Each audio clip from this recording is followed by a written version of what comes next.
Hello बच्चों, welcome in start to learn.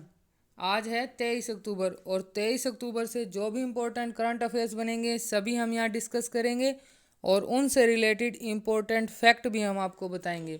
तो आप पूरी वीडियो को ध्यान से देखिए और हर क्वेश्चन आंसर को अपनी कॉपी में नोट कीजिए।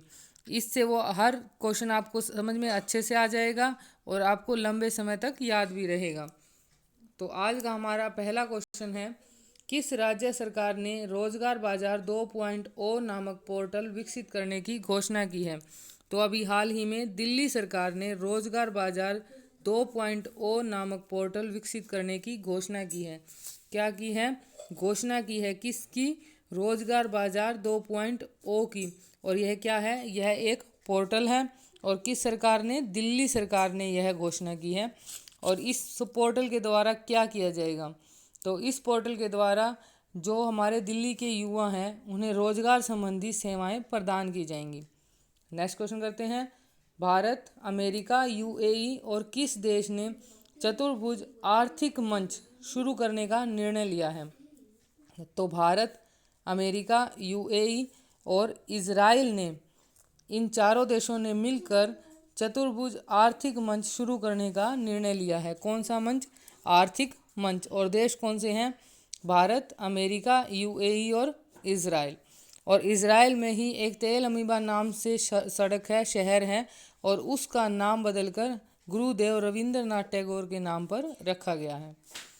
नेक्स्ट क्वेश्चन करते हैं, फाइनेंशियल एक्शन टास्क फोर्स की ग्रे लिस्ट में कौन सा देश शामिल हुआ है? तो फाइनेंशियल एक्शन टास्क फोर्स की ग्रे लिस्ट में शामिल होने वाला देश है, नया देश है तुर्की। और इस ग्रे लिस्ट में होता क्या है कि फाइनेंशियल एक्शन टास्क फोर्स की दो लिस्ट जारी होती हैं, एक तो होती है ब्लैक और दूसरी होती है ग्रे।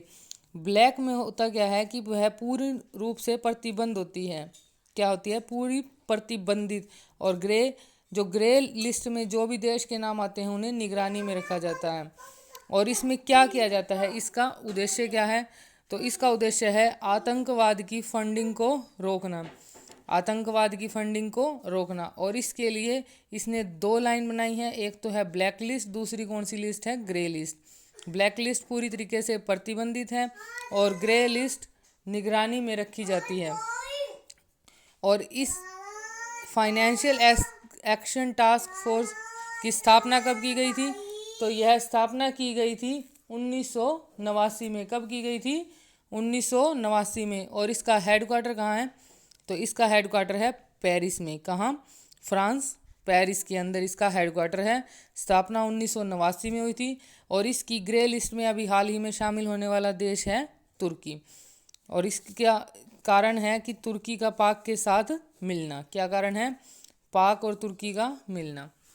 नेक्स्ट क्वेश्चन करते हैं, भारतीय खेल प्राधिकरण ने किसे टारगेट ओलंपिक पोडियम स्कीम का मुख्य कार्यकारी अधिकारी नियुक्त किया है? तो भारतीय खेल प्राधिकरण, स्पोर्ट्स एसोसिएशन ऑफ इंडिया, किसे? टॉप्स को, tops means target Olympic podium scheme, इस स्कीम का मुख्य कार्यकारी अधिकारी मतलब कि सीईओ अभी नियुक्त किए गए हैं पीके गर्ग। कौन से हैं? पीके गर्ग। इन्होंने 34 वर्ष तक नौसेना के लिए कार्य किया है। कब तक? 34 वर्ष के लिए। और नाम क्या है? पीके गर्ग। और यह अभी सीईओ नियुक्त किए गए हैं एसएआई के। एसएआई ने नियुक्त किया है टॉप्स के लिए। और इसका मुख्य उद्देश्य क्या है? तो एसएआई द्वारा टॉप्स को स्थापित करने का मुख्य उद्देश्य है, 2014 से इसे शुरू किया गया था, कि इसके अंदर अधिक से अधिक ओलंपिक पदक की संख्या बढ़ाना, जितना हो सके ओलंपिक में अपने लिए, भारत के लिए पदक बढ़ाना इसका मुख्य उद्देश्य है। और इसमें अभी सीईओ नियुक्त किए गए हैं पीके गर्ग। नेक्स्ट क्वेश्चन करते हैं, सखारोव पुरस्कार किसे मिला है? तो अभी हाल ही में सखारोव पुरस्कार दिया गया है। सखारोव पुरस्कार 2021 की बात हो रही है। यह दिया गया है ह्यूमन राइट्स के क्षेत्र में। किसमें? ह्यूमन राइट्स के क्षेत्र में अलेक्सी नावनली को। किसे मिला है? अलेक्सी नावनली को। और यह पुरस्कार देता कौन है? तो यह पुरस्कार दिया जाता है यूरोपियन संघ के द्वारा। किसके द्वारा? यूरोपियन संघ के द्वारा। और किस क्षेत्र में दिया गया है? यह दिया गया है मानव अधिकार क्षेत्र के अंदर। और मानव अधिकार यह पुरस्कार दिया गया है अलेक्सी नवनली को। नाम क्या है? अलेक्सी नवनली। और पुरस्कार सखारोव पुरस्कार 2021। और इसे देता कौन है? तो यह देता है यूरोपियन संघ। और यूरोपियन संघ का हेडक्वार्टर है ब्रुसेल्स, बेल्जियम में। कहाँ है? ब्रुसेल्स, बेल्जियम में।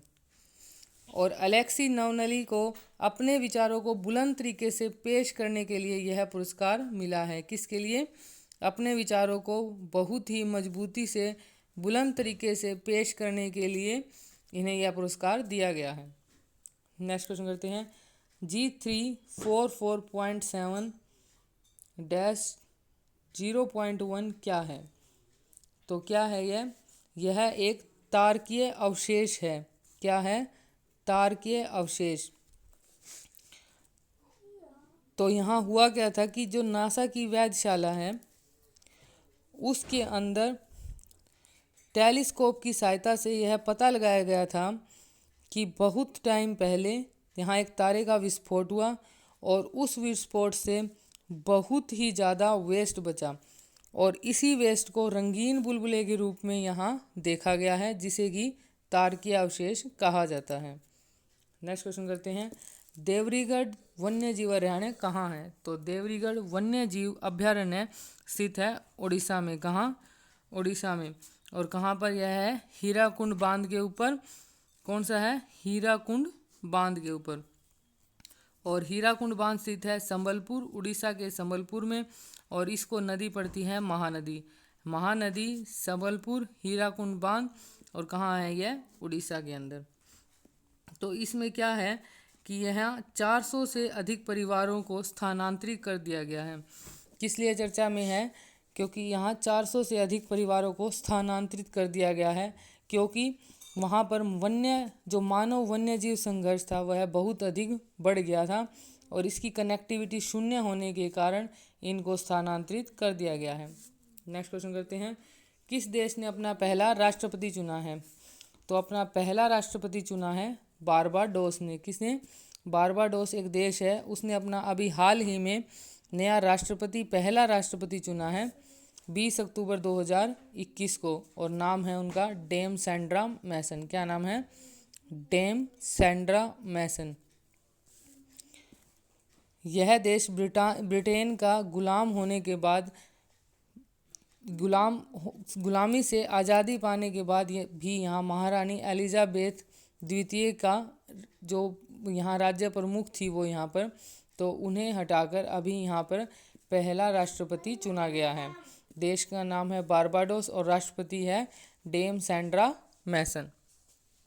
नेक्स्ट क्वेश्चन करते हैं। विश्व आयोडीन अल्पता दिवस कब मनाया गया? तो विश्व आयोडीन अल्पता दिवस मनाया गया 21 अक्टूबर को। कब मनाया गया? 21 अक्टूबर को। 1992 से लेकर अभी तक नमक में, हर कंपनी के हर जगह नमक के अंदर अनिवार्य रूप से आयोडीन की मात्रा निर्धारित की गई है। और आयोडीन की कमी से जो रोग होता है वो है गोइटर। कौन सा है? गोइटर। और इसी के बारे में जागरूक करने के लिए आयोडीन अल्पता दिवस मनाया जाता है। और यह कब मनाया गया? 21 अक्टूबर को। तो ये थे हमारे आज के मुख्य करंट अफेयर्स। अगर वीडियो पसंद आए और इस तरीके की वीडियो आगे पाने के लिए हमारे चैनल को सब्सक्राइब कीजिए। वीडियो आपके लिए हेल्पफुल हो तो प्लीज़ लाइक कीजिए और वीडियो को शेयर कीजिए। Thank you.